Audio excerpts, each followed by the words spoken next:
मंटो, उसका समय और आज। मई जून 2018, पेज 13, भाषा डॉक्टर नरेंद्र मोहन। मंटो कोई उबड़ खबड़ संकटों और चुनौतियों भरी जिंदगी के उतार चढ़ाव में एक अंतर्निहित लय है। लय सांस्कृतिक और सभ्यता मूलक आधारों और सरोकारों के साथ है। यही लय उसे हिंदी उर्दू का एक बड़ा लेखक बनाती है।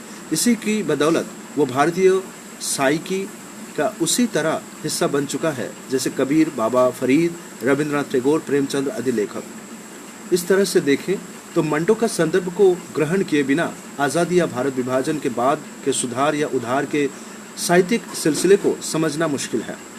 इस बात को इस तरह भी कहा जा सकता है कि वो ना पाकिस्तानी मंटो है ना हिंदुस्तानी मंटो, उसकी वफादारी इंसानियत से है। मंटो की दृष्टि में एहसास में, मजहब में, रंग और नस्ल का, देश और राज्यों का कोई भेदभाव नहीं दिखता। विभाजन के बाद उसने खुद को टोबा टेक सिंह की तरह नो मैंस लैंड में खड़ा महसूस किया था। वो नो मैंस लैंड जो हर लेखक के जीने मरने की जगह है, किसी की कम, किसी की ज़्यादा। मंटो ने एक खत कहानी में एक जगह लिखा है, मुझे ये कितना बड़ा इत्मीनान है कि मैं जो कुछ महसूस करता हूँ वही ज़ुबान से बयां करता हूँ। संवेदना और अभिव्यक्ति की ऐसी सच्चाई और एकांतता विरल लेखकों में होती है। भाषा और शिल्पों के तराशने और सजाने में उनकी दिलचस्पी नहीं होती। रचना के भीतरी दबाव से, कहानियों की अंदरूनी सच्चाइयों से भाषा और शिल्पों एक खास अंदाज में दमकने लगते हैं।